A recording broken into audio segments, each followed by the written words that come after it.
Olá pessoal, tudo bem? Uma ótima noite para todo mundo. São 20 horas e vamos iniciar a nossa live com a doutora Luana Kim. Hoje a nossa live é uma live muito importante para a gente, tá? Que a gente vai entender esse mundo da fisiatria e por que ela é tão importante para os nossos filhos, para os pacientes, enfim. Queria agradecer todo mundo que está entrando. Queria agradecer também, um agradecimento muito especial para todo o pessoal do nosso grupo do WhatsApp. Eu quero dizer que o pessoal está de parabéns, que é um pessoal que está ali fixo, que o pessoal não abandonou, não saiu do grupo, o pessoal ficou. E se você está em dúvida se você vai entrar ou não no grupo, eu quero encorajar você que entre no nosso grupo, tá bom? Fique tranquilo que a gente não fica mandando milhões de mensagens, não é um canal de bate-papo, é somente para a gente mandar informações para vocês. Tá bom? Queria agradecer todo mundo do suporte, o pessoal do nosso suporte que está ativa nos grupos, no Instagram, no WhatsApp, enfim, no Telegram. Então, queria agradecer a vocês também, tá? Pessoal, o tema hoje é sensacional, tá? O tema hoje é a fisiatria na paralisia cerebral, tá? Eu lembro que quando a gente saiu do hospital, a Clarice começou a passar em diversas especialidades e foi sugerido pela neuro que a gente procurasse um fisiatra. E eu já era da área da saúde, eu desconhecia essa especialidade e eu fiquei, mas pra que fisiatra? Ela já tá passando em fisioterapia, com ortopedista e tal. E aí a gente descobriu que é muito importante, tá? O fisiatra na vida das pessoas. Tá bom? Então, pessoal, o pessoal que está entrando, eu já peço para vocês compartilhar essa live. Então já vai lá no aviãozinho e já compartilha essa live para o pessoal tá aí ajudando o nosso canal. E não sei se vocês perceberam, mas o nosso canal está crescendo muito. Estamos com diversas lives. Fizemos aí live com neurologista, com fono, com nutricionista, live com fisioterapia e tem muito mais para vocês. Tá bom, pessoal? Vamos ver se a nossa olhadinha.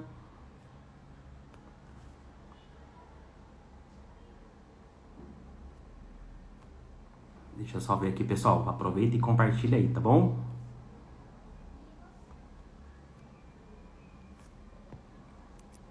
Luana, vamos ver se ela já está por aqui.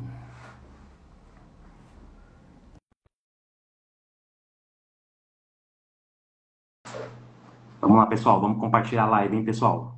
Vamos lá? É isso aí, pessoal. Já estamos subindo. O pessoal está assistindo, o pessoal está entrando. Muito obrigado pela presença de todo mundo. Hoje o nosso tema é a fisiatria na paralisia cerebral.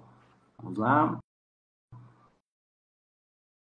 Deixa eu mandar mais um convite aqui para a doutora Luana.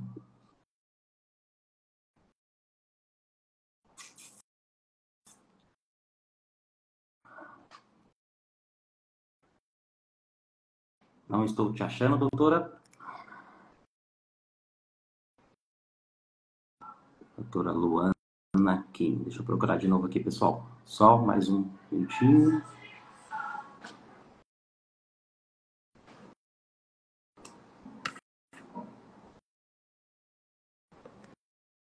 Só um minutinho, pessoal. Deixa eu achar ela aqui de novo. Luana Kim.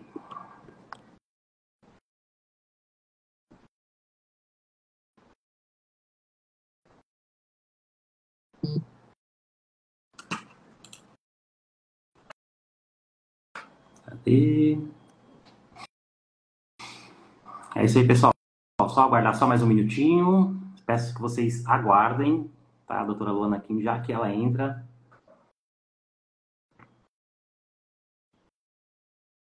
Isso aí, pessoal.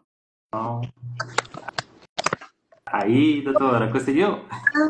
Consegui. Peraí, me dá um minutinho, tô chegando. Enquanto a doutora tá ajustando aí, eu vou apresentar. A doutora ela é formada pela Universidade 9 de Julho, a Uninove. Fez residência em Medicina Física e Reabilitação pela Universidade Federal de São Paulo, a Unifesp, e Associação de Assistência à Criança com Deficiência, a ACD. É um grande prazer, doutora, ter a senhora aqui com a gente no nosso canal. Estava falando para o pessoal que o nosso canal está crescendo muito e a nossa intenção aqui é a gente levar cada vez mais informações para as pessoas. Que a gente que é pai atípico, a gente fica muito rendido, a gente fala, né? De informações, a gente procura na internet, a gente fica bem perdido. E um momento como esse, de poder falar com um especialista, poder mandar perguntas, meu, isso é um privilégio que, ó, a gente está de parabéns, hein? Aí eu gostaria que a senhora se apresentasse, que a senhora falasse um pouquinho do seu trabalho, o que a senhora faz. Claro. Bom, meu nome é Luana Kim, eu sou médica fisiatra. Eu trabalho com reabilitação física, então o nome da especialidade é medicina física e reabilitação. O nome carinhoso que a gente dá é fisiatria, né? Eu sou formada pela Uninove, fiz a minha residência pela Unifesp, pela ACD aqui em São Paulo. Trabalho com todos os diversos públicos, então eu trabalho com as crianças, com os idosos, com os pacientes ortopédicos, com os pacientes com lesões mais incapacitantes. Então, a paralisia cerebral é uma das coisas que eu acompanho. É uma das coisas que eu gosto muito de acompanhar, diga-se de passagem. Então, quando eu recebi o convite para vir falar aqui um pouquinho, eu fiquei super feliz. Eu falei, não, vamos. Enquanto a gente puder disseminar a reabilitação, é lá que eu vou estar, porque é essencial, é super importante. Nem todo mundo tem acesso a um fisiatra, então qualquer oportunidade que eu tenho de falar sobre isso, eu super topo. Que legal, nossa, é um prazer mesmo. Doutora, como a senhora sabe, a gente abriu para perguntas no nosso grupo do WhatsApp, então a gente mandou um formulário pro pessoal do grupo e eles fizeram diversas perguntas. Aí a gente fez um compilado das perguntas, porque tinha muita pergunta repetida ou do mesmo contexto, né? Então a gente conseguiu dar uma reduzida e eu vou começar com as perguntas, tá? Combinado. A principal pergunta que caiu lá foi: o que é fisiatria? Já deu uma explicada, a senhora quer complementar mais alguma coisa? Olha, essa pergunta eu gosto de deixar bem claro que, assim, o que é fisiatria? Ninguém sabe. Vamos começar por aí. Então, sinta-se completamente confortável de estar aqui e ter vindo olhar e falar: quem que é essa daí? O que que ela faz? Quem é ela? Então, assim, ninguém sabe o que é fisiatria porque é uma especialidade muito antiga, porém, não é muito conhecida. Então, a gente trabalha na medicina física e reabilitação, né, na fisiatria, a gente trabalha com a parte da reabilitação física, não de outras reabilitações, mas com o olhar da parte física. A gente trabalha em conjunto com equipes multidisciplinares, com equipes de especialidades médicas. Então, nós somos médicos, formados médicos, nós não somos fisioterapeutas, que todo mundo acha que a gente é fisioterapeuta. A gente é médico, faz medicina, 6 anos de medicina e depois se especializa. Assim como ortopedista faz ortopedia, a gente fez fisiatria. E aí dentro da fisiatria são mais 3 anos de especialização. Então, tudo isso compõe um médico fisiatra. Com o que a gente trabalha, né? A gente trabalha em ambulatório, a gente trabalha em centros de reabilitação, a gente trabalha em internações hospitalares, UTI, a gente trabalha no esporte, adaptado, né, para o paraesporte. Então, a gente trabalha numa série de lugares onde existem equipes multidisciplinares que precisam de uma certa coordenação. Porque senão o que acontece? Cada um fala a sua língua. O fisioterapeuta fala a língua dele, o neurologista fala dele, o pediatra fala outra e imagina que o neuro tá vendo, então o pediatra isso, e aí o físio aquilo, e o terapeuta ocupacional, e aí acho que alguém falou com a fono no meio do caminho. Então, a ideia do fisiatra é ele coordenar toda essa reabilitação. Então, é ele que faz essa interlocução entre todas as especialidades das terapias e das áreas médicas. Então, é como se fosse um grande clínico geral, mais ou menos, só que a gente faz uma série de coisas de intervenção e tudo que vão ajudando no manejo e mudam o curso da reabilitação do paciente nesse trajeto. Então, a gente tem uma função muito essencial, porém a gente é em pouquíssimos. Somos poucos. Raros. Uma pergunta minha, não é do grupo, tá? O fisiatra, ele tem subespecialidade? Um exemplo, eu sou fisiatra de coluna. Fisiatra, existe isso? Mais ou menos. Oficialmente não existe. O que a gente tem de subespecialização dentro da fisiatria, né, depois da fisiatria, seria a parte de dor e eletroneurofisiologia. A parte de dor seria uma residência, né, uma especialização em dor, que seriam mais 2 anos, ou de pós-graduação, ou de residência, ou de estágio, mas voltado para a parte de formação, que são mais 2 anos. E isso quem pode fazer é neurologista, anestesiologia, fisiatra. Então, tem uma série de pré-requisitos. Você tem que ter feito outra especialização antes. E a fisiatria é uma delas. E a outra subespecialização da eletroneurofisiologia, da neurofisiologia, ela é voltada para os exames de polissonografia, eletroneuromiografia. Então, assim, esse também é uma subespecialização. Porém, o que acontece no mundo real, né? No nosso dia a dia?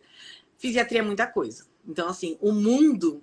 uma das coisas que a gente... Apesar de o fisiatra especificamente não ser o médico especialista da dor, a gente trabalha com manejo de dor todos os dias, em todos os momentos, em todos os casos. Então, é muito comum da gente centralizar um pouco o acompanhamento, porque a gente tem mais preferência, né? Então, é muito comum de você encontrar um fisiatra que atende só criança, um fisiatra que só atende casos ortopédicos, ou um fisiatra que só atende reabilitação pós-AVC ou pós-lesão medular, uma mielomeningocele. Então, a gente naturalmente, pelo contato que a gente tem na vida, pelas preferências de cada profissional, tem muita gente que acaba fazendo uma subespecialização paralela, né? Não é nada oficial, mas acaba ficando. Porque como é muito diverso, por exemplo, se eu gosto muito de trabalhar com amputado e eu não tenho muito contato com criança, então eu posso trabalhar só com reabilitação de amputados. Não é uma subespecialização oficial, mas acaba acontecendo muito frequentemente. Entendi. Hoje, eu perguntei porque hoje a gente foi passar a Clarice na Neuro e eu fui agendar um fisiatra para ela. Aí a clínica falou, mas aqui só tem... O fisiatra que tem, ele é só especialista em coluna. Aí por isso que eu fiquei nessa dúvida. Mas, sim, acontece. Em convênio acontece muito, porque às vezes eles, principalmente dependendo do convênio, eles têm uma configuração um pouco diferente. Então, o fisiatra dentro do convênio de saúde hoje, ele é muito comumente conhecido como o médico da dor. E aí ele acaba sendo colocado em alguns grupos específicos, muito comumente, por exemplo, o grupo do joelho. Então tem lá o ortopedista, o isso, aquilo, e o fisiatra. Então acaba que assim, talvez aquele profissional tenha uma agenda que é só para casos de joelho. Mas isso é uma questão administrativa burocrática, assim, não é... Tem gente que... O que é muito nítido tem gente que só atende adulto, tem gente que só atende criança. Né? Eu atendo os dois porque eu gosto muito. Eu atendo criança, adulto, idoso. Eu gosto da reabilitação. Mas se tem pouco profissional, é ruim ficar escolhendo também. Já tem pouco. Aí, né? É aquela coisa, nem todo... Quando você faz uma especialização, é por isso que, por exemplo, vamos supor, ortopedista. Você tem o ortopedista que só trabalha com o pé, só com a mão, só com o ombro, só com o joelho. Então, assim, você faz uma especialização em ortopedia, por exemplo, você fez ali aquela caracterização da coisa. Depois, você acaba sendo ultra especializado num assunto dentro daquele assunto.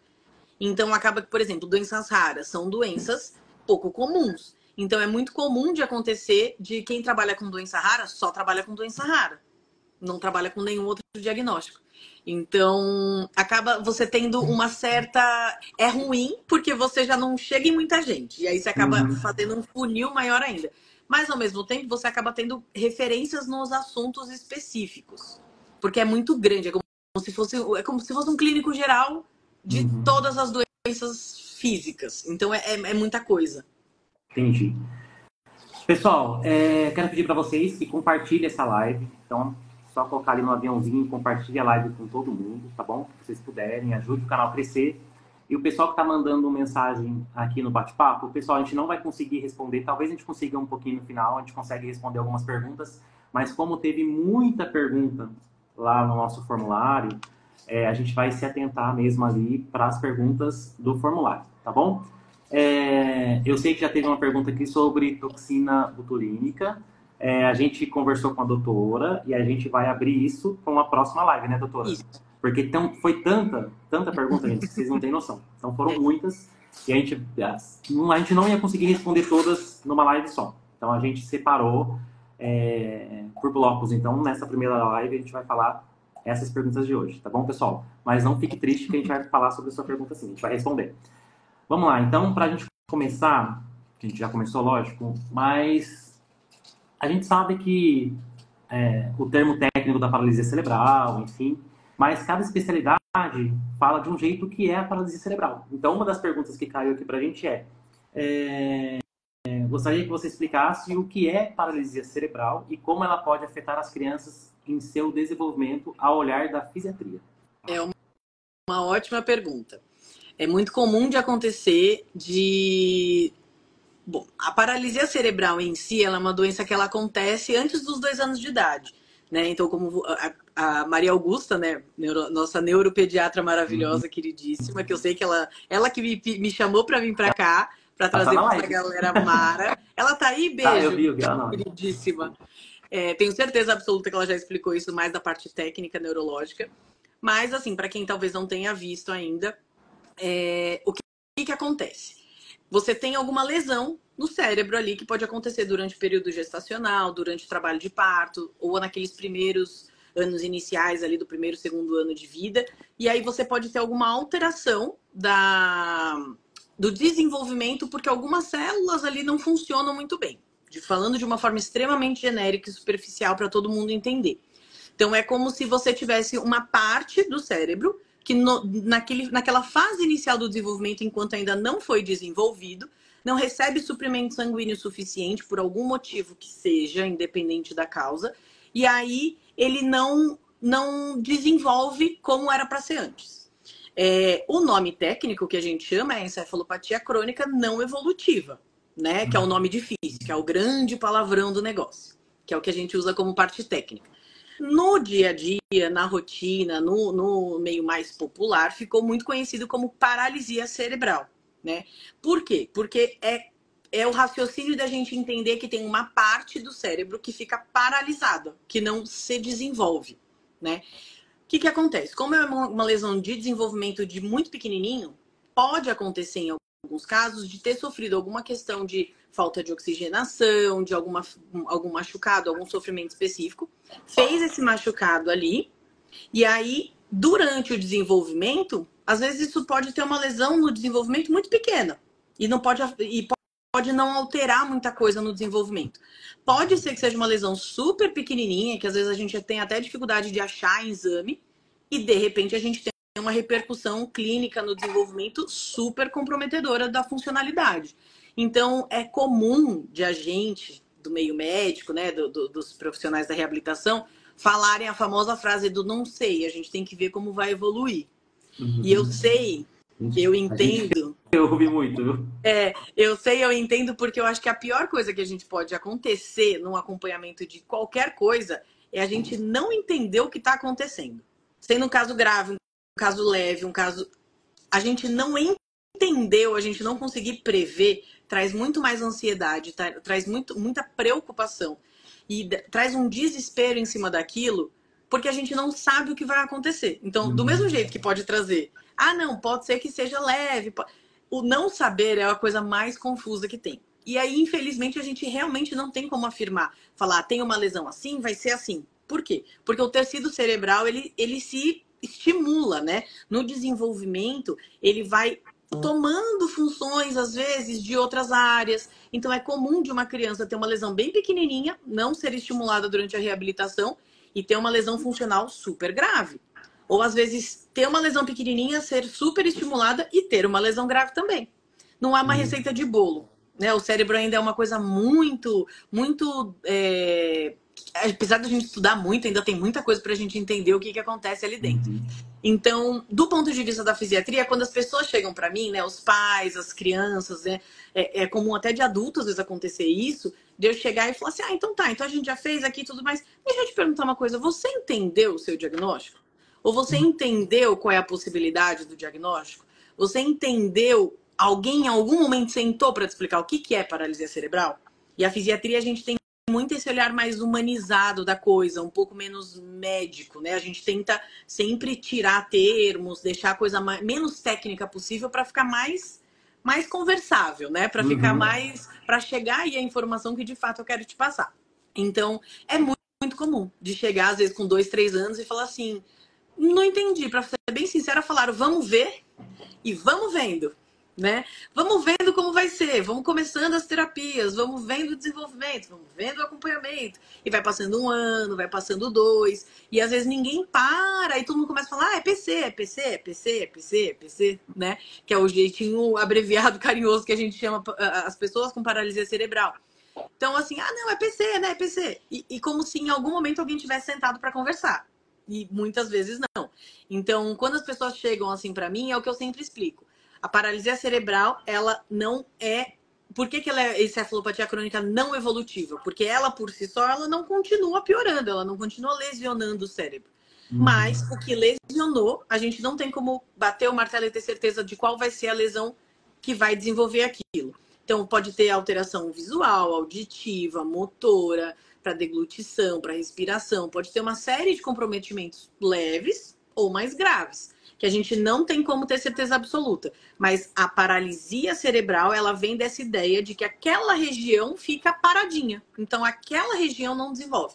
Mas o resto todo se desenvolve. Então, é comum de outras áreas do cérebro recebendo outras funções e recebendo... E às vezes a gente pega paciente que tem uma lesão enorme no exame de imagem, que a gente olha e faz, nossa, aí a gente olha para o paciente e fala, ué, não era isso que eu imaginaria, né? Mas a gente não... surpreende todo mundo, inclusive a gente. O importante é, até uma dica para os pais, tá? Os pais que receberam o diagnóstico agora dos seus filhos, é não ficar se comparando com as outras crianças, tá? Porque assim, acontece muito. Por muito tempo, a gente aqui em casa olhava, assistia algum vídeo de alguma criança que tinha paralisia cerebral, a gente já ficava bitolado e falava, meu Deus, minha filha vai ficar assim, ai, não vai fazer isso, ai, vai fazer, ai, minha filha vai andar, entendeu? Então, assim, a gente ficou bitolado por muito tempo. E depois a gente, lógico, que com o tempo vai passando, já são 8 anos, né? Aí a gente vai se adaptando e tal, e a gente aprendeu a não comparar porque é tudo no tempinho dela, do jeito dela, ela tem o tempo dela de entender as coisas, de fazer, de se desenvolver, então a gente melhorou bastante depois disso, viu? Mas demorou pra gente aceitar isso. Tem uma coisa importante da gente pensar exatamente sobre isso que você falou, que é muito comum acontecer paralisia cerebral em prematuros. Então, assim, uma das coisas que a gente mais fala do não sabemos exatamente, vamos avaliar, porque um prematuro, uma criança que nasce com baixo peso, antes do tempo, ou que sofre algum insurto respiratório, né, alguma dificuldade respiratória no nascimento, por qualquer motivo que seja, ela vai ter o desenvolvimento dela diferente do desenvolvimento das outras crianças que nasceram no tempo adequado. Isso, por natureza, já acontece, tanto que a gente fala em idade corrigida. Então, naturalmente, se você quiser comparar um prematuro com uma criança que nasceu a termo, mesmo que não tenha alteração neurológica nenhuma, já não vai ser igual. Então, assim, e a grande maioria das pessoas que têm paralisia cerebral aconteceram por um caso de prematuridade. Ou um desenvolvimento mais devagar no começo. Então, assim, essa coisa do comparar, a gente bate muito nessa tecla, do não fazer essa comparação. Uma, porque cada um é único. Você vai ver, tem gente que fala, eu engatinhei com tantos anos, e um monte de gente vai falar, nossa, nem engatinhei. Né? Então, assim, todo mundo é muito único, né? Não tem como a gente saber. Então, trabalhar essa expectativa e essa comparação, ela é essencial. Foi ótimo esse comentário que você fez, porque é muito isso mesmo. E isso acontece com todo mundo, porque a primeira coisa que você faz é dar um Google. E o doutor Google, ele abre uma caixa de Pandora para tudo que você puder imaginar. Então, exatamente. É ideal você ter um fisiatra exatamente para isso. Eu sempre falo para meus pacientes, tenha um bloquinho, anota. E fala, doutora, pensei nisso. Doutora, mas e tal coisa? Mas e isso? E aquela pessoa? E olha, você viu foto, viu vídeo? Traz pra gente. Porque a gente explica, a gente fala. Não faz o comparativo. Traz a dúvida. É muito melhor a gente trabalhar em cima da dúvida. Entendi. Doutora, e qual que é o papel específico do médico fisiatra no tratamento das crianças com paralisia cerebral? E o que ela difere dos outros profissionais? Por exemplo, quando o que acontece quando a criança, né, tem essa suspeita? Acompanha ali com o pediatra, né? Como toda criança vai acompanhando. Conforme já é detectado um risco ou alguma alteração específica do desenvolvimento, ela já é encaminhada para passar numa avaliação com um neurologista pediátrico, né, com o neuropediatra, e com um fisiatra no mundo ideal, né? Passaria já numa avaliação. Passou nessa avaliação, o que o fisiatra vai fazer? Ele vai acompanhar o desenvolvimento para entender se é um momento de intervir com terapias, ou se às vezes é uma alteração do desenvolvimento que a gente espera, orienta a família e vai acompanhando. Um paciente que já tem uma alteração, que você percebe que tem uma alteração neurológica de fato e que a probabilidade da paralisia cerebral é mais alta, então você já encaminha para um processo de reabilitação em conjunto com as terapias. E aí, dentro da equipe da reabilitação, você tem o fisiatra junto com o fisioterapeuta, com o terapeuta ocupacional, com o fonoaudiólogo, com assistente social, né? A equipe é bem grande, com psicólogo. Por quê? Quando a gente tem uma criança com paralisia cerebral, a gente tem uma família que recebeu um diagnóstico. Então, é super importante a gente lembrar disso, que não é... a fisiatria, ela tem muito esse olhar de não pensar numa doença. A gente olha o paciente. E o paciente é um contexto familiar todo que ele está envolvido. Então, no meio disso tudo, de repente, fala assim, ai, mas será que eu tenho direito a algum benefício? Porque isso também é reabilitação. Não é só pensar na fisioterapia como todo mundo pensa. Ou, será que vai andar? Porque essa é a coisa que todo mundo quer saber. Será que vai andar? Às vezes a criança não tem nem mínimo meses. Fala, mas será que vai andar? Só que dentro desse processo todo, tem uma questão do sentar, comer, falar, básicas, né? Olhar. Tem muitas fases. E dentro disso tudo isso é reabilitação. Então, a fisioterapia por si só e o andar por si só, não é só isso o processo da reabilitação.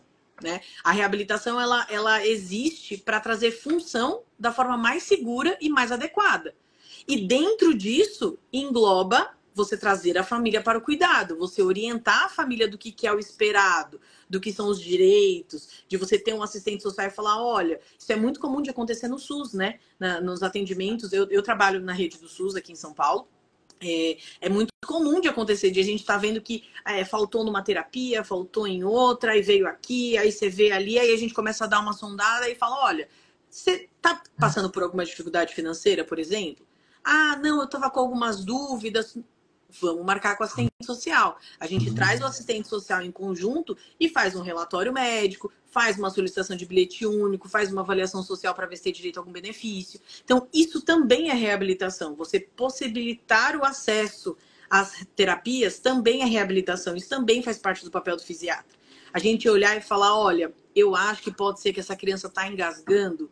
E assim, fazer essa interlocução entre o que está acontecendo com a fisioterapia, o que está acontecendo com a psicóloga, o que está acontecendo com a terapeuta ocupacional, entrar junto na avaliação da fono, avaliar se não precisa, às vezes, da avaliação de um gastro para viver indicação de gastrostomia, por exemplo. Então, o fisiatra ele faz um papel de coordenação de uma equipe multidisciplinar, além de fazer indicações específicas de procedimentos e de manejos clínicos dentro do consultório voltados para a parte de reabilitação. Então, é uma frase confusa, ficou muita coisa para pensar. Mas se a gente desmembrar isso, a gente coordena equipes multidisciplinares médicas, porque muito se engana quem acha que médico sabe fazer reabilitação. Médico não sabe fazer reabilitação. É pouquíssimo comum de você encontrar um ortopedista, ou um vascular, ou um neurologista que de fato saiba fazer reabilitação. É assim, quem trabalha com esse público da reabilitação, ok. Quem não trabalha com isso não tem essa expertise. Então aqui em São Paulo a gente encontra bastante, mas quando a gente pensa em Brasil inteiro, é complicado da gente afirmar que falar, uma criança com paralisia vai passar num pediatra e o pediatra vai saber o que fazer com relação à reabilitação. Provavelmente não. Então, é aí que a gente entra. É nessa complementação dos acompanhamentos. E fora essa parte da reabilitação, dentro do centro de reabilitação, no consultório, a gente faz a avaliação da espasticidade, né, que é a rigidez, ou de uma flacidez, de uma hipotonia, dependendo dos casos, ou da movimentação involuntária. Então, o neuro faz muito aquele manejo medicamentoso, controle da crise convulsiva, né, da epilepsia para alguns pacientes que têm. E aí a gente entra muito no manejo mais da espasticidade. Então, da rigidez. É muito comum da gente entrar com a toxina botulínica. Por isso que eu falei, é um assunto que toxina a gente pode falar um monte de coisa. Mas prescrição de órtese, prescrição de prótese, prescrição de meios auxiliares de marcha, né? Então, assim, quando a gente fala meios auxiliares de marcha, a gente está falando do andador, da bengala, da cadeira de rodas, da cadeira de banho. Então, quem faz uma avaliação disso é muito fisiatra. Não é exclusivo da fisiatria, tem muito fisioterapeuta que sabe fazer. Mas é muito comum dentro da fisioterapia também não ter pessoas capacitadas para prescrição de órteses e próteses. Por quê? Porque assim como reabilitação é difícil na área médica, também é difícil na fisioterapia. Porque a reabilitação de uma pessoa com paralisia cerebral, principalmente de uma criança, ela é uma reabilitação específica. Então, é um fisioterapeuta que fez uma especialização em neurofuncional. Né? E aí, assim, quando ele faz a pós-graduação, a especialização dele em neuro, aí sim ele tem mais contato. E mesmo assim, normalmente eles não têm tanta experiência com órteses. Eu tenho físios que são ótimos, que sabem prescrever tranquilos. Tem físios que não. E eu gosto de trabalhar muito em equipe. Então, se a gente sentar junto e fala, olha, eu pensei nisso. E você? Ah, não, acho que é assim. Vamos testar isso, vamos testar aquilo. Então, a gente faz muito em conjunto. Então, a fisiatria, ela entra em manejo medicamentoso, em procedimentos, em equipe, em prescrição, em várias coisas ao mesmo tempo. É bem amplo, né? É muito amplo. Legal. Tem uma outra pergunta aqui. Sabemos que cada caso é único, mas quais são algumas das terapias e intervenções comuns que a fisiatra pode recomendar para ajudar o desenvolvimento e na qualidade de vida de uma criança? Ótima pergunta. Uma das coisas muito comuns que todo mundo pensa, no primeiro lugar, para quem já leu alguma coisinha na internet, é toxina botulínica. Né, o que todo mundo pensa. Ah, não, no fisiatra vai precisar. Ah, o fisiatra é a pessoa que faz a toxina botulínica. Tem neuro que faz também, não são todos, mas fisiatra é a especialidade que mais faz toxina botulínica para paralisia cerebral. Por quê? A toxina botulínica ela faz o relaxamento da musculatura. Então, para pacientes que têm uma rigidez muito grande, né, uma espasticidade muito grande do membro, do pé, né, principalmente o pezinho que fica em equino, né, que a gente fala quando fica na pontinha, a toxina botulínica faz o relaxamento e previne lesões. Então, previne encurtamento, previne deformidade articular, melhora um pouco da função, dependendo do tipo de cada caso, né? Porque é muito amplo, mas em casos mais leves, às vezes o pouquinho de espasticidade que tem ali é o que limita para um determinado movimento. Então, é muito comum a gente pegar casos leves, aplicar e, de repente, o paciente tem uma dificuldade absurda para andar e, de repente, começa a andar de uma forma muito melhor. Então, a toxina botulínica, de fato, é um procedimento muito feito pela fisiatria. A fenolização também é um procedimento que é muito comumente associado à toxina botulínica. A fenolização a gente faz como se a gente fizesse uma lesão específica no nervo que faz a função motora, determinadas partes do corpo. Então, vamos supor, se você tem uma parte, vamos supor, o braço que tem uma espasticidade muito grande. Aí a gente tem algum limite com relação à toxina botulínica, ou por algum tipo de reação, ou por um tipo de alergia, ou porque a gente fez e a dose não é o suficiente, ou porque o peso é pouquinho e a gente não consegue aumentar muito a dose da toxina botulínica, a gente associa o fenol junto. E aí o fenol ajuda a diminuir essa espasticidade. Então, o fenol, a fenolização, né, o fenol, ele é uma terapia também que é um procedimento que ajuda nessa parte do manejo da espasticidade também. Fora isso, a gente tem também as prescrições das órteses, que são fundamentais, independente da aplicação da toxina ou não, mas se a gente não tem órtese, a gente não aplica toxina, porque a resposta é totalmente diferente. Então, se você já fez uma aplicação de toxina botulínica e não colocou órtese, com certeza você não atingiu nem metade da resposta do que a gente queria que você atingisse. Então, é como se a gente estivesse jogando dinheiro fora, toxina fora, entendeu? Então, é comum de acontecer. Por mais triste que seja, isso é comum de acontecer. Então, o fisiatra é a pessoa que vai prescrever a órtese, vai ver o meio adequado ali para você usar um apoio. Pode ser temporário, pode ser que seja definitivo. Tudo vai dependendo do desenvolvimento. A gente volta naquela grande questão, né? De tudo vai dependendo do desenvolvimento. Mas dentro dos procedimentos voltados para a paralisia cerebral, da parte neurológica, a gente tem essas prescrições. Quando a gente pensa que a paralisia cerebral é um ser humano que vai se desenvolver, que vai virar um adulto, que vai ser uma pessoa funcional ou com um pouquinho mais de limitação funcional, ela vai ter questões ortopédicas, assim como qualquer outro ser humano, todos nós, né? Então, assim, é muito comum de acontecer pela forma diferente como anda, pela forma como posiciona, como movimenta o braço. É comum de ter, às vezes, tem paralisia cerebral, tem 40, 50 anos de idade e falar, olha, tô com uma dor na lombar. Tô com um desgaste no quadril, tô com uma dor no joelho. E aí a gente entra num leque de lesões ortopédicas que o fisiatra acompanha, que são independentes da paralisia cerebral, que são lesões ortopédicas. E aí, nesse leque de opções, o leque é infinito. Quando a gente para pensar.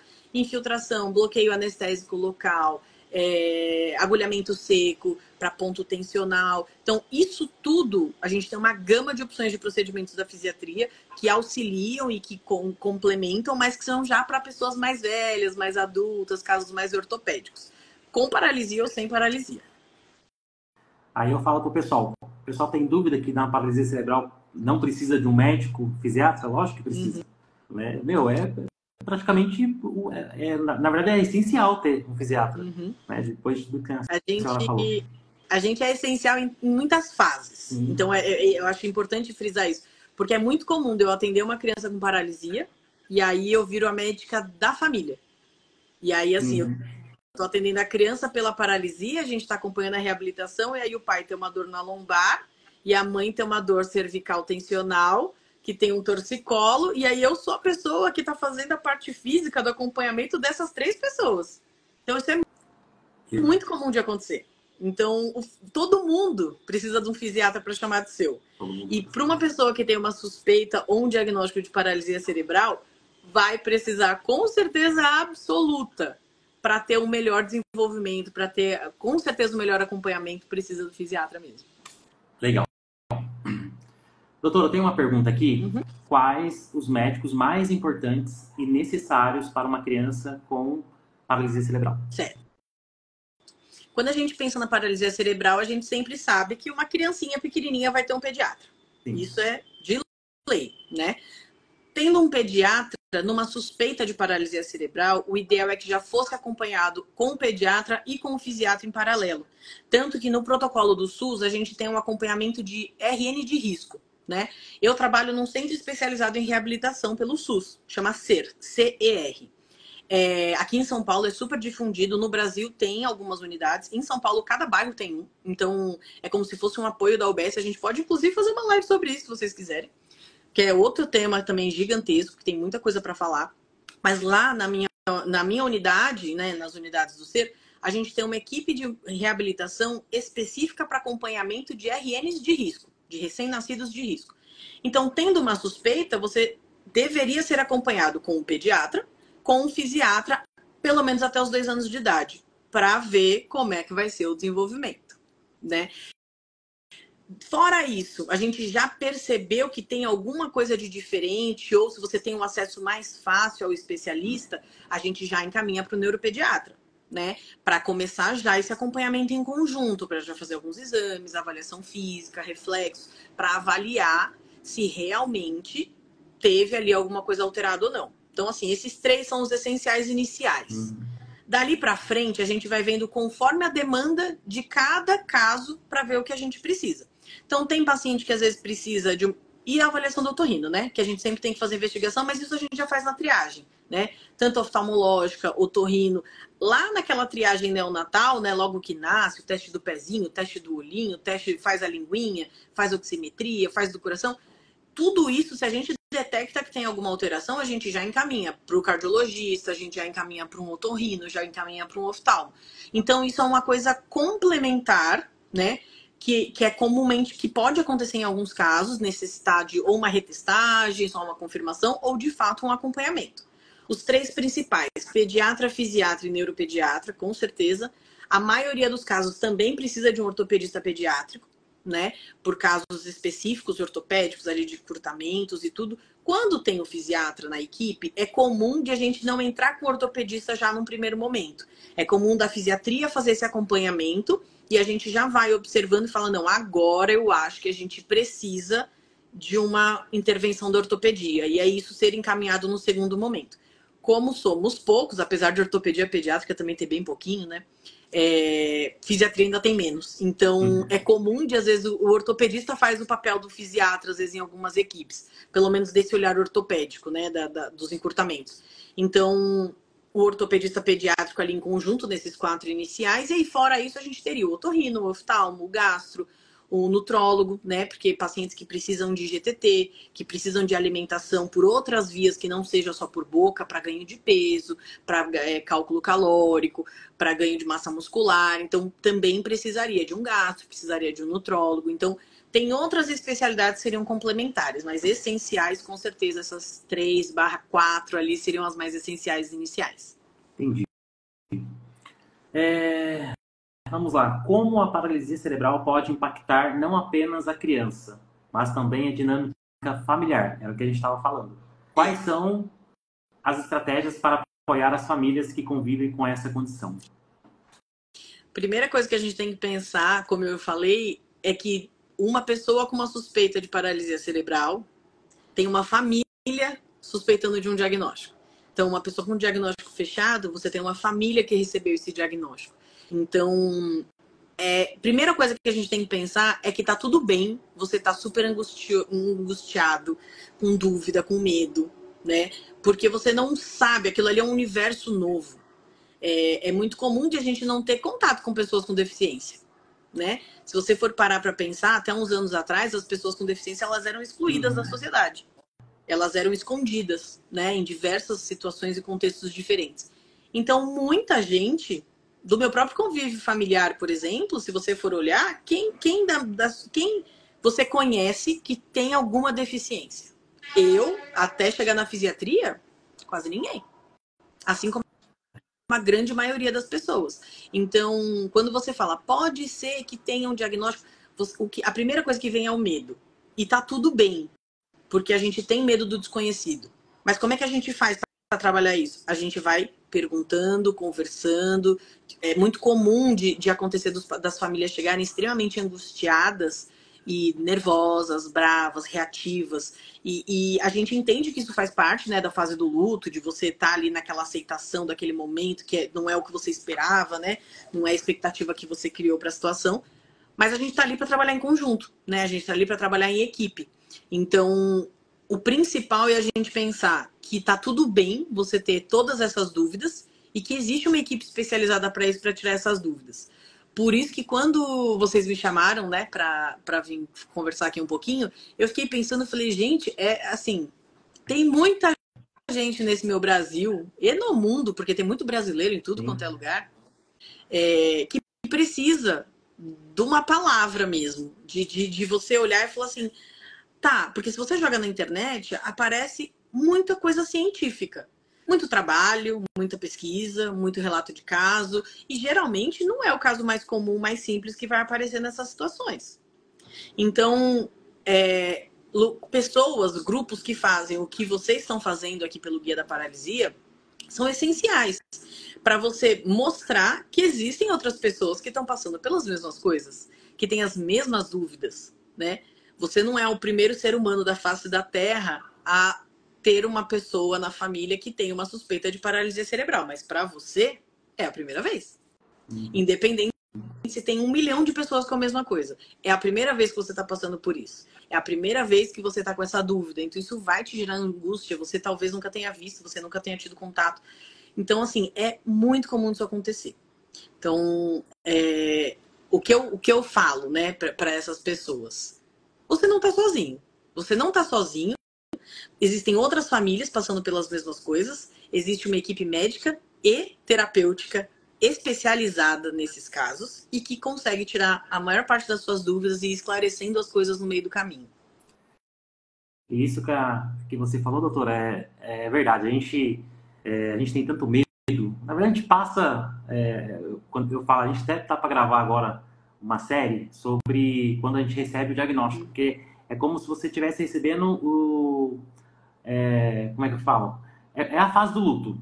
Negação, porque a gente nega, a gente não quer. Aí até chegar na aceitação, a gente passa por muita coisa. E a gente estava estudando esses dias, eu e minha esposa, e a gente viu que a gente conseguiu passar por todas essas fases. Barganha, a gente pede para Deus, mas Deus, faz ela evoluir. E acontece. E a gente, o tratamento não é só para a criança, é para as famílias também, né? Porque a gente fica perdidinho. No início a gente não sabia nada, apesar de eu ser da área da saúde, mas eu tive muita dificuldade. Apesar de eu trabalhar com alguns médicos, não especialistas, né, nessa área, porque eu trabalho em urgência e emergência, então o pessoal não sabia muito bem o que falar, né? Mas assim, o básico a gente foi aprendendo, enfim, hoje em dia, graças a Deus, a gente conseguiu bastante apoio. Mas é isso, doutora, a gente precisa tratar as famílias sim. Né? E eu fico super feliz da senhora ter esse olhar humano para as famílias, que é essencial, não tem jeito, tem que ter mesmo. Não precisa. Uma das coisas que eu falo muito, que eu acho que é o que fazer, né? Porque assim, é comum, a gente tem o medo, a gente tem essa coisa, a gente passa por essas fases do luto, da barganha, da ameaça, né? De você ficar assim, não, mas... é muito comum, isso eu gosto muito de bater nessa tecla. E não é porque tem muita gente que fala, médico tá defendendo médico, né? Independente do motivo que foi. Pode ter sido uma questão de pré-natal, durante o trabalho de parto, pode ter sido por uma violência obstétrica, pode ter sido por uma série de coisas. Independente do que aconteceu, o momento que a gente está vivendo é o agora. O agora é o que a gente tem e é o que a gente vai trabalhar. E dentro disso, o que eu tenho hoje é essa situação. Então, dentro dessa situação, o que eu quero fazer é isso, isso, isso. A ideia é essa, o planejamento é esse, a expectativa é essa. Pode ser que semana que vem mude. Porém, hoje é isso. Não vamos ficar pensando no passado, não vamos ficar... Porque quanto mais a gente fica remoendo... Porque a primeira coisa que acontece é o que eu podia ter feito diferente, o que podia ter acontecido de diferente, e se tivesse sido assim, né? Você começa a pensar em outras possibilidades, porque cada caso é um caso. Então, tem casos que acontecem, às vezes, porque ficou um trabalho de parto muito longo, teve algum problema ali de descimento, né? Na hora do nascimento, para descida e tudo. Então, assim, é muito comum de acontecer, da pessoa chegar e falar, não, mas aconteceu por conta daquilo. Independente do que aconteceu. O que a gente tem hoje é isso. Vamos tratar agora. Vamos tratar o agora. Então, pensando no que fazer nessas situações. Primeira coisa, esquecer o passado e pensar no agora. Segunda coisa, ter uma rede de apoio. Tanto familiar, porque precisa, porque vocês precisam de apoio. Vocês, família, precisam de apoio. Não só uma rede familiar para o paciente, é uma rede familiar de apoio para a família que está passando por aquilo. Então, é muito comum de você ter uma família inteira. Eu já atendi uma consulta que vieram 10 pessoas. De eu olhar e falar, tá, tudo bem. Tá todo mundo aí? Vem todo mundo. Vamos lá. Vou fazer uma aula geral aqui para todo mundo.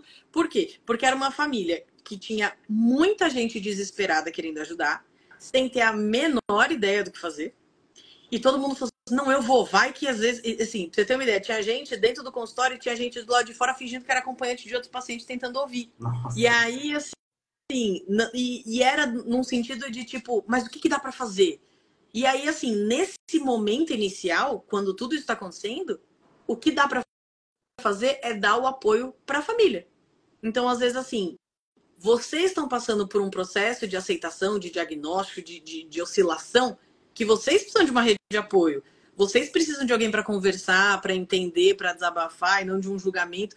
Gente, não tragam ideias que vocês acham da internet para as famílias. Não faça isso. Você vai falar, não, mas e vai na igreja tal, e vai naquela reunião da oração disso. Independente da crença, sabe? Todo mundo tem uma crença. Eu acredito muito em Deus. Isso é uma opinião minha pessoal. Mas não é o momento. Sabe? Não é essa hora, não é isso. Você pode fazer, se é do seu coração. Você fala, não, vou jogar uma energia positiva, vou fazer uma oração, vou fazer uma corrente disso, vou fazer aquilo. Faz. Isso sem problemas. Mas não joga essa expectativa em cima da família, porque isso é mais uma carga. Então, assim, ter uma rede familiar em que você consiga desabafar, conversar, se abrir, é essencial. Então, esteja disponível para essa pessoa. Se faça presente. Isso é super importante para a família que está ao redor. Né? Ter uma rede de apoio que não seja seus familiares, porque nem tudo você quer conversar com a sua família. Muita coisa, inclusive, você não quer contar para sua família. Você quer processar isso primeiro para daí você dividir, porque você ainda não entendeu também o que está acontecendo. Então, ter uma rede de apoio que não é a sua família e que está passando talvez pela mesma coisa que você, que é o que vocês aqui no Guia da Paralisia fazem, é essencial.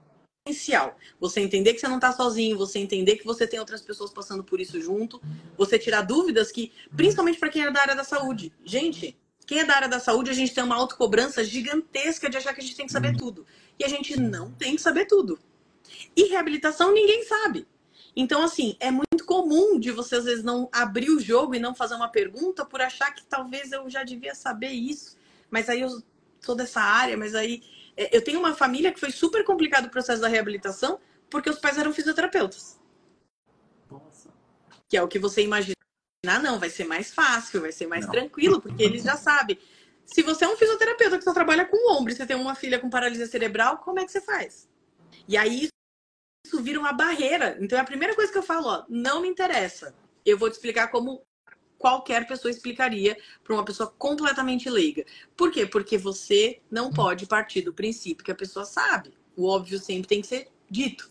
Então, ter essa rede de apoio de pessoas que estão passando pela mesma coisa, traz todo mundo para o mesmo nível. Talvez você saiba um pouquinho mais, talvez o outro saiba um pouquinho mais, talvez uma pessoa tenha feito uma adaptação ali que serviu super para ela e vira uma dica para você. Então, isso é super essencial. Então, essa rede de apoio, tanto familiar quanto de pessoas que você não conhece, mas que estão passando pela mesma coisa, é o que mais ajuda no processo do acompanhamento da família. Eu lembro que a nossa família aqui, tanto da minha esposa quanto a minha, é bem presente na nossa vida,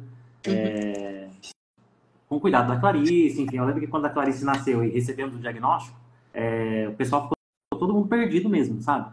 Mas ninguém falava, né? Mas também ninguém queria ficar sozinho com a Clarice, por exemplo, que o pessoal ficava com muito medo.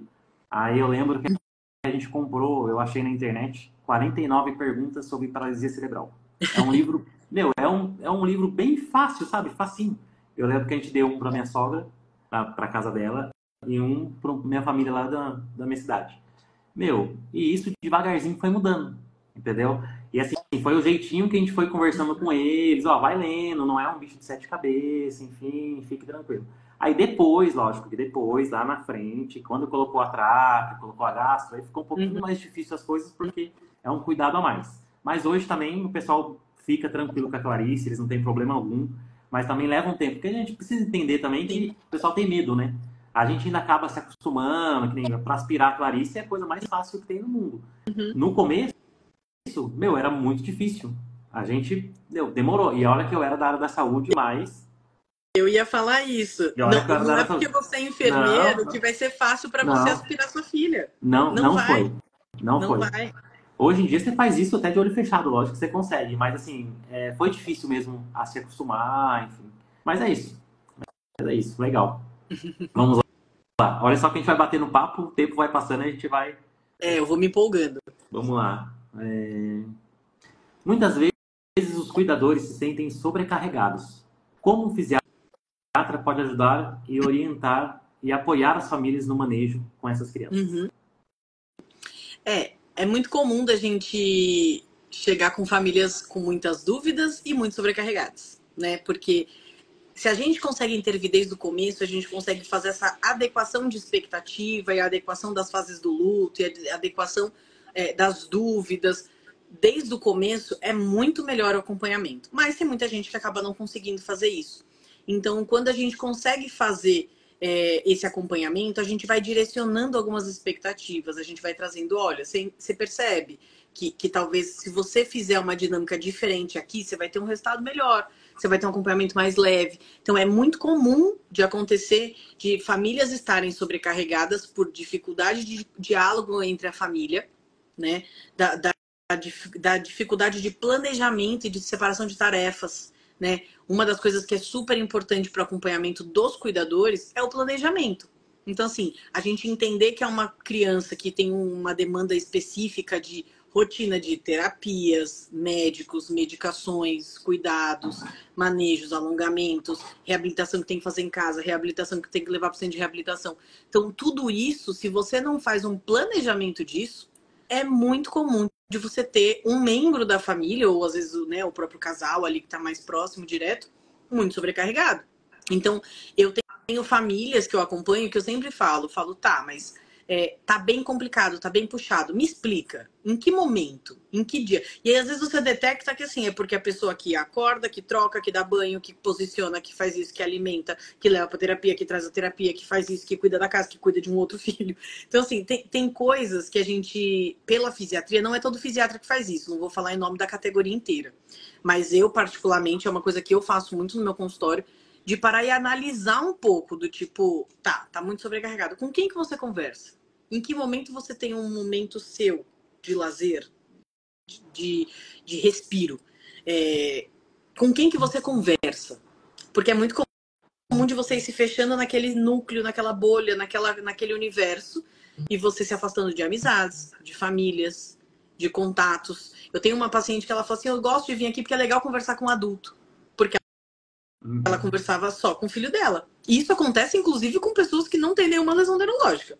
Tem muitas famílias que, inclusive, falam, nossa, eu fico tão... Não tem uma rede de apoio, tá só ali com aquela criança e tudo mais. E falam, nossa, é legal conversar com o adulto, faz tempo. Porque você vai se afastando do resto do universo, né? Que continua acontecendo. Então, a fisiatria atua muito nisso, assim, do meu ponto de vista, da gente trazer um respiro nesse meio do caminho e falar, vamos delegar um pouquinho? Isso aqui a gente consegue dividir. Isso aqui, você precisa estar fazendo todos os cuidados e toda a limpeza da casa e toda a organização da rotina e toda a organização da alimentação. Não tem alguém que consegue entrar em conjunto? Tem paciente que às vezes precisa de um cuidador para ajudar a família, né? Não só a criança, porque precisa de um cuidador para dar um respiro para a família. Porque se a família não trabalha, a gente tem uma diminuição de recurso, inclusive para o cuidado dessa criança. Então a gente precisa articular todas essas coisas. Isso também é super comum da gente fazer. Para evitar sobrecarga e para orientar o fluxo do acompanhamento. Normalmente quem fica com a criança é a mãe, né? E a mãe fica sobrecarregada. Muito comum. Ou a mãe ou a avó também é muito comum. Depende dos contextos familiares, né? É muito comum nos meus pacientes do SUS, às vezes a criança vem com a avó materna e com a mãe e não tem nem contato com o pai, nem sabe quem é, né? Assim, é triste, mas é muito comum de acontecer. Então, acaba que a mulher sempre acaba sofrendo um pouco mais de sobrecarga mesmo. Uhum. Doutora, aproveitando que a gente está na volta às aulas, no contexto escolar, quais são algumas sugestões que você pode dar para os educadores lidarem de maneira eficaz com a criança que tem paralisia cerebral? O assunto de volta às aulas é super importante, ou de início às aulas ou volta às aulas. Eu tenho muitos pacientes que têm medo, tem muita família que tem medo de mandar a criança para a escola, por não saber como vai ser, né? E tem muita escola que tem medo da aceitação. A gente tem que pensar, é um cenário muito complexo, que seria assunto para muito mais de uma live, muito mais para discorrer isso, porque assim, a gente tem limitações com relação à parte administrativa e organizacional das escolas, né? A gente tem professores sobrecarregados que não foram muitas vezes preparados para isso, mas ao mesmo tempo a gente tem a Lei Brasileira de Inclusão, né? Então a gente tem a obrigatoriedade do acesso, o direito.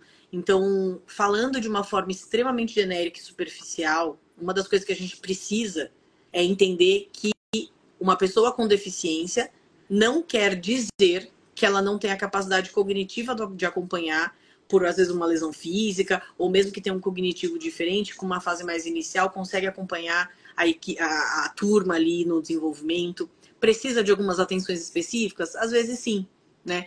Então, qual que é a mensagem que eu queria deixar? Uma das coisas que a gente precisa na sociedade, até para entender melhor como trabalhar com isso, é ter essas pessoas nesses lugares. Ponto.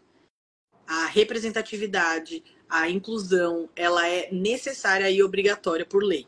Então, por mais que seja difícil, a ideia não é sobrecarregar, obviamente. É a gente preparar, capacitar e possibilitar que isso aconteça. Mas de uma forma inclusiva e não de uma forma segregada, né? A ideia não é a gente colocar as pessoas com deficiência numa escola especial com a argumentação de que, não, lá ele vai estar junto com os deles.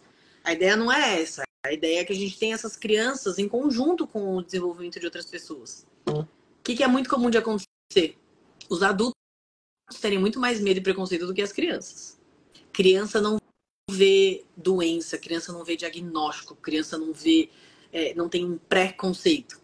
A criança acaba de ter aquele contato. Quanto mais natural a gente faz aquilo ser, fica muito mais fácil. A gente tem esse medo todo porque a gente vem de gerações culturais de segregação de pessoas com deficiência de uma forma muito forte, muito pesada. Então a gente tem pra gente que falar de uma pessoa com deficiência, independente da deficiência que seja, é um estigma, né? É falar de um problema, é falar de uma doença, é falar de uma coisa ruim. E não é assim, não precisa ser assim. Mas a gente precisa ter representatividade, estar incluído nos lugares com as adequações adequadas, né? Com o acompanhamento adequado. Mas a gente precisa. Então, o que eu poderia falar para os educadores, para os cuidadores, para os assistentes de sala, né? Para as pessoas, para as escolas? Abram o coração e vão atrás para estudar sobre isso. Se capacitem. Entendam mais. Assim como a primeira vez que eu vi uma pessoa com deficiência de forma geral ou uma paralisia cerebral, eu fiquei, vixe, agora, né? Nunca vi, agora faço o quê? Assim como a primeira vez que você ouviu a possibilidade do diagnóstico, você falou, putz, e agora? Um professor também. Talvez nunca tenha tido contato, nunca tenha visto, e aí de repente tá lá numa sala com mais um monte de gente e falar, vai lá, vai estudar. Então, é um medo também, né? Também existe esse medo desse lado da história. Mas a gente precisa incluir essas pessoas. E a maior parte das pessoas que não tem nenhuma... Que é muito comum de a gente ter paralisia cerebral, que só tem o quadro físico. É muito comum. E o cognitivo está 100% intacto. E aí acontece muito das pessoas quererem separar e não colocar junto por uma dificuldade para andar, de uma dificuldade de acesso. Então, assim, o livre acesso, ele é por lei. Então, a acessibilidade arquitetônica, ela é necessária. A criança tem que chegar numa cadeira, numa muleta, num andador, independente de como for, ela tem que conseguir chegar na sala dela, conseguir chegar na área do refeitório, onde ela vai fazer um lanche com os amiguinhos, na área das atividades, na hora do brincar. Então, é preciso que essas pessoas frequentem esses lugares. E se por um acaso onde você estiver isso não está sendo cumprido, isso é lei, gente. Então, vão atrás dos direitos de vocês, dos filhos de vocês, colocar crianças em contato de todas as formas possíveis é essencial. Legal. Bom, chegamos ao fim dessa live. Eu queria que a senhora deixasse uma mensagem para os pais, né, que estão recebendo o diagnóstico agora, né? A gente recebe muitas mensagens no direct do pessoal pedindo, né? O que eu procuro? Me ajuda. Então, eu queria que você, como fisiatra, deixasse uma mensagem para o pessoal. Bom, vamos lá. Depois de 1 hora falando sobre isso, vamos refletir. Tá tudo bem você não ter a menor ideia do que tá acontecendo. Tá tudo bem você tá super angustiado e cheio de dúvida. Você não tá sozinho. E tudo pode acontecer no meio desse caminho. Pode ser que você tá pensando numa coisa super grave e, na verdade, nem é tão grave assim. Pode ser que você tá pensando numa coisa... não, acho que é coisa da cabeça... Acho que tá inventando, a doutora tá inventando. E, às vezes, de fato, tem alguma lesão ali. A gente só vai saber com o tempo. Apesar de eu odiar essa frase, a verdade é essa. A gente só vai saber com o tempo e só vai saber com o desenvolvimento. Mas o estímulo, ele é necessário. E ele é essencial para o desenvolvimento, independente de qual for o desfecho dessa história. Então, vá atrás dos acessos, dos seus direitos, pelo SUS, pelo particular, pelo convênio, independente de onde seja. Vai atrás do seu pediatra, vai atrás do seu fisiatra, vai atrás do seu neuropediatra para ter um acompanhamento bem completo. Hoje em dia, depois da pandemia, a gente teve um aumento muito grande assim, das teleconsultas. Apesar de não ser exatamente igual uma consulta presencial, a teleconsulta ela possibilita que pessoas lá do Acre consigam passar com uma consulta com o fisiatra aqui em São Paulo. Então, vão atrás dos acessos, vão atrás da informação. A informação, ela é a chave de tudo. Com a informação, a gente consegue entender para onde a gente está indo, o que a gente está fazendo, qual é a expectativa, qual não é. Então, vão atrás da informação. E a gente está aqui para ajudar com o que puder, com o que precisar, com o que der. Qualquer coisa, manda uma mensagem para os meninos, né? Para o Guia da Paralisia, ou para mim, ou para Maria Augusta, né? Que a gente está aqui para ajudar. O nosso intuito é 100% esse. Não, legal. Foi sensacional. Queria te agradecer. Muito obrigado mesmo por essa parceria. E eu gostaria muito de fazer outras lives, viu? Claro. Vamos combinar outras lives. Eu queria que você deixasse o seu @, aqui, do seu Instagram, do seu contato. Quem quiser, quem precisar de alguma coisa, me adiciona lá no meu Instagram, @doutora, DRA, Luana Kim, tá? DRA, Luana Kim, KIM. Aqui os meninos têm aqui no feed, tudo quanto é coisa ali já tá lá meu @. Vocês podem me encontrar por lá. No meu Instagram você tem acesso ao meu link da bio, né? Então lá tem o meu site, conta um pouquinho da minha história, conta um pouquinho das coisas que eu trabalho, os procedimentos que eu faço, os lugares que eu atendo aqui em São Paulo. E também fala um pouquinho sobre o meu trabalho com paraesporte, que aí é assunto para outras gerações, entendeu? Para outros momentos. Mas eu também trabalho com paraesporte, eu trabalho com os meninos com deficiência que montam a cavalo do hipismo. Então, deixa aí esse assunto também na gavetinha de assuntos possíveis, quem sabe um dia. Se vocês precisarem de mim, pode mandar e-mail, pode entrar no site. Eu faço teleconsulta, vi aqui que perguntaram do Nordeste, eu faço teleconsulta sim, é só entrar lá no site no meu site que tem a agenda direitinho. Se vocês tiverem qualquer dúvida de agendamento, você pode mandar e-mail ou mandar uma mensagem no direct que eu vou respondendo. Que legal. Mais uma vez, muito obrigado, doutora. Para o pessoal que está assistindo e para o pessoal que não assistiu, a gente vai deixar salvo essa live, então você pode acessar, a gente vai colocar lá no feed daqui a pouquinho para vocês, tá bom? E muito obrigado pela presença de todo mundo, a gente conseguiu manter uma audiência aí legal. Acho que o propósito é isso mesmo, agora a gente vai colocar lá no Instagram, com certeza o pessoal vai assistir muito mais vezes. E obrigado mesmo, viu? Imagina, obrigada a vocês. Foi ótimo para mim também, fiquei super feliz. Um beijo para vocês. Valeu, gente. Tchau, tchau. Beijão. Tchau.